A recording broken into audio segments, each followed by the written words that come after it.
Welcome students. Welcome to our channel Future Endeavors. In the previous few classes, we have been discussing about force and its turning effects. That is, we are mainly discussing about moment of force or torque.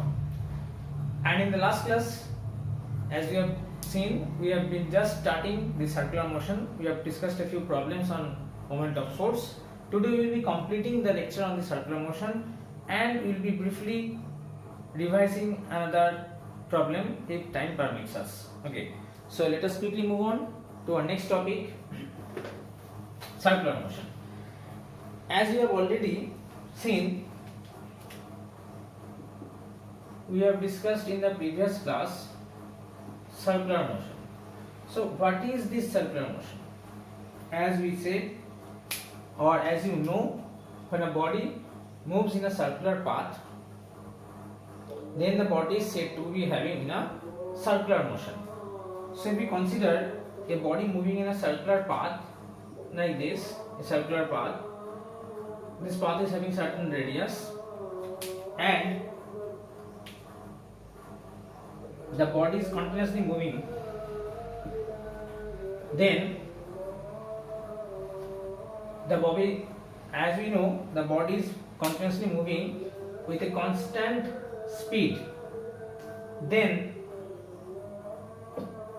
we can regard this force or regard this motion as uniform circular motion. So if the body is having a variable speed, then that is variable circular motion. So in our syllabus we have only uniform circular motion, so we will be discussing about only uniform circular motion. So as I have discussed the condition in the previous class also, just recapitulating it, the motion is said to be uniform circular. This term uniform will be added whenever the body is moving with a constant speed. So the speed must be constant. So constant speed. Although the speed is constant, but obviously the direction is continuously changing. Now, as you know, velocity is a vector quantity, the magnitude of which can be regarded as speed. So in addition to speed, if we consider the direction, then we can regard this as a velocity. Now, as you can see, in the various moments of this moving body, which is moving in a circular path, you can see, if we consider the motion of the body at point A, point B, point C, let us take another point D. In these four positions, the direction of the body is in four different directions. At point A it is northward, at point B it is westward, at point C it is southward, at point D it is eastward. Although the speed is constant, but as the direction is changing, the velocity of the body is variable. So constant speed, but velocity is variable. So these are the conditions which a body satisfies while moving in an uniform circular motion. Now, as you know, you have already learned about the definition of acceleration in class 9. You have read acceleration is the rate of change of velocity. It's the rate of change of velocity. So considering that fact that acceleration is the rate of change of velocity, can you say that there is some kind of acceleration acting on this body? That is why only the direction of the body is being changing continuously, and you can say yes, the velocity is changing, the velocity is variable. Now what is that acceleration called? The acceleration that arises out of this change in direction of the body is actually called a centripetal acceleration. So what is the acceleration called? The acceleration is called centripetal acceleration. So let us just erase it and write the term for you. So the acceleration that is responsible or that is arising due to the change in the velocity, direction of the moving body, is centripetal acceleration. So if you want to note the definition, of centripetal acceleration, you can note it down. The acceleration which arises due to the change in the direction of the moving body is called the centripetal acceleration. Now, as you all know, whenever there is an acceleration, from the Newton's second law, you have already read in class 9, whenever there is some kind of acceleration, there must be some kind of force acting on that body. Now, as you can see, centripetal acceleration is existing in these conditions at the point A, B, C, D, or any other point you take on the circular path. Obviously, there must be a force acting which is responsible for this kind of centripetal acceleration. And what is that force called?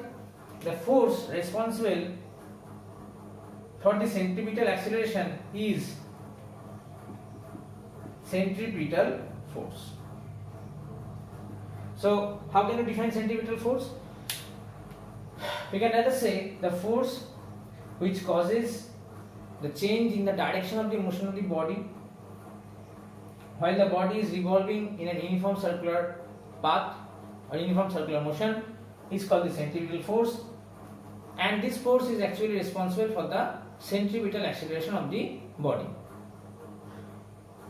This force is actually existing, it is actually working on the body. See, when the body is at point A, it is trying to just fly away in this direction, northward direction. This force, centripetal force, what does it do? It pulls back the body, towards the center.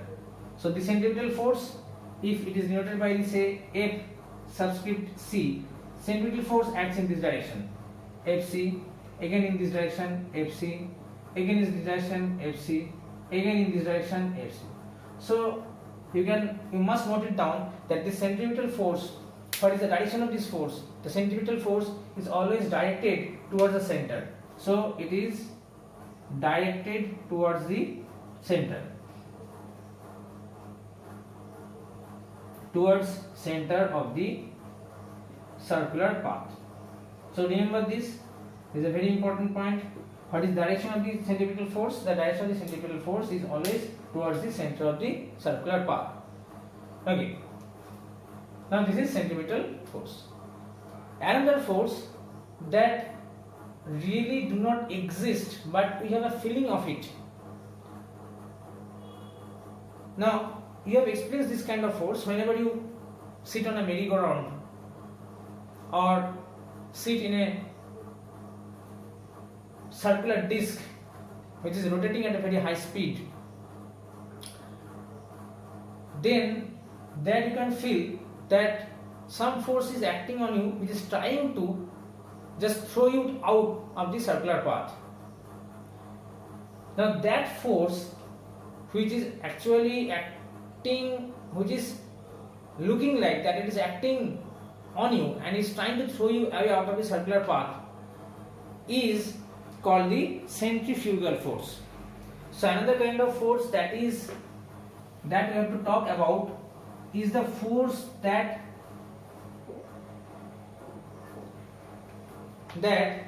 looks to us that it does exist, but in actual it does not exist, and that force is centrifugal force. Centrifugal force. So centrifugal force, as you can understand, is a force which may seem to exist, but there is no actual existence of this force. Hence, it is rightly called a pseudo force. A pseudo force. A pseudo force. Pseudo, this term means false. The term pseudo means false. So it's actually a false force which looks like it exists, but it does not have any actual existence. So this kind of force is called the centrifugal force. So these are the mainly forces that are acting on a body which is moving out in a circular motion or circular path. Okay, and you can imagine that if the centrifugal force is there, you can also think of that may be a centrifugal acceleration also, but as it is a kind of pseudo force, so we do not talk much about the centrifugal acceleration. Okay, so this is all about the circular motion that we have in our syllabus. Now one question that may come from here is that why a circular motion or a body moving in a circular motion, although it is having a constant speed, can be said to have acceleration. The answer I think is very clear to you all now, that although the body moving in a circular path is having a constant speed, but still it is continuously changing its direction, and as a result, due to the change in the direction, we can say that the body is having a certain acceleration. Okay, so this question frequently comes. Okay, so I think, okay, so this comes to the end of the chapter. Now we will be discussing one more problem on the moment of force. If you want more problems to be solved, then please comment in the comment section. We will be happy if you please post your needs on our channel. So now let's come to the problem that we will be discussing. The question says, diagram, that is one diagram given, I am drawing it. Diagram shows an uniform meter rule weighing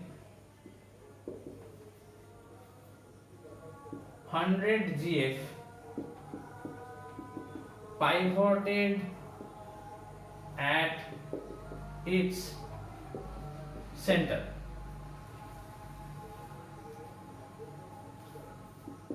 Two weights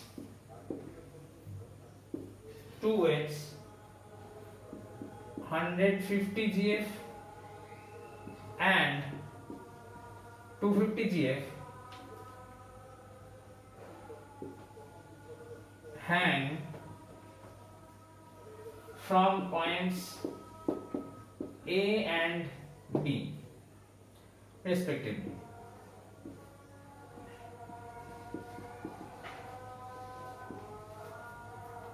Such that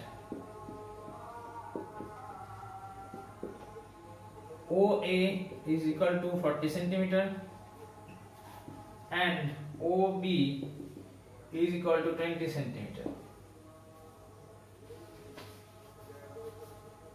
Now from this given information we have to calculate subpart 1 the total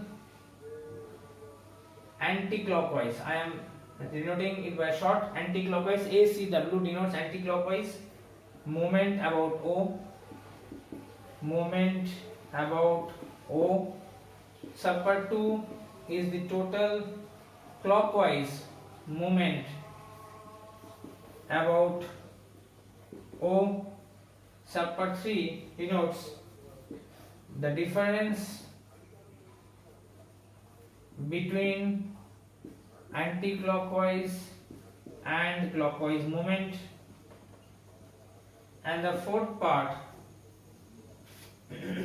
says distance from O where a 100 GF weight should be placed to balance the meter rule. So this is the question. So first note down the question, then we will draw the diagram. So it's given the diagram shows an uniform meter rule weighing 100 GF pivoted at its center. Two weights 150 GF and 250 GF hang from points A and B respectively, such that OA equals to 40 cm and OB equals to 20 cm. So hence calculate the total anti-clockwise moment. ACW means anti-clockwise. Total clockwise moment about the point O, CW means clockwise. difference between the anti-clockwise and clockwise movement, and distance from O where a 100 GF weight should be placed to balance the meter rule. So this is the question. Now let us see what the diagram will be. The diagram will be something like this. I hope you have noted the question. If you have not noted it down, please pause the video and note down the question. Now, how the diagram will look like? So a uniform meter rule. This is a uniform meter rule pivoted at its center O. So this is the center. It has been pivoted here. This is the point. This is the point O. This is the point O. Okay. Now, from the point O, at a distance of 40 centimeter, OA. So, if I consider this as the 40 centimeter, this is the 40 centimeter mark, not 40 centimeter mark, but rather you can say that the distance is 40 centimeter. A weight of 150 GF. So it's 150 GF hands, and from the point O, another point is there B. So this is 20 centimeter. This distance is 20 centimeter. Here is another weight which is 250 GF. Now this is the diagram. Initial diagram is this. The initial given diagram is this. Now we have to calculate the first part. Coming to the first part, we have to calculate what is the total anti-clockwise movement. So from the figure you can see that this 250 GF will be trying to rotate the meter rule in the clockwise direction, and this 150 GF will try to rotate the meter rule in the clockwise, anti-clockwise direction. Okay, fine. Then, if I consider the total anti-clockwise moment, from this we can say the total anti-clockwise moment. What is the total anti-clockwise moment? So the total anti-clockwise moment is equals to, it will be 150 into the distance given here is 40 centimeter. So no need to subtract, the distance directly has been mentioned, GF centimeter. So 415 is 60 and another 2 zeros, it's 6000 GF centimeter. Second part, the total clockwise moment. The total clockwise moment is equal to clockwise moment, this 250 GF tries to run clockwise, so it will be 250 into 20 GF centimeter. This turns out to be 25 to the 50 and additional 2 zeros, so 5000 GF centimeter. Third question was, what is the difference? So what is the difference? Difference between the clockwise and anti-clockwise moment will be equals to, so anti-clockwise moment is greater, so 6000 minus 5000 GF centimeter, it turns out to be 1000 GF centimeter, and this excess moment is actually acting in the which direction? We can say this extra moment is acting in the anti-clockwise direction. So please take note of this. Now in the fourth part of the question, I hope these three parts are very clear to you, because we have done this kind of problem in the previous class also. This problem is just for further practice. Although these few problems are not enough for the practice, please do practice all the problems in the home, and if you want any more problems to be solved, then please make some comments. We will be eagerly waiting for your reply, for your comments. Okay, so from this we can see that the difference of the extra moment is in the anti-clockwise direction, and it is 1000 GF. So the fourth question has been said, how can we balance this meter rule using a weight of 100 GF? So using a weight of 100 GF.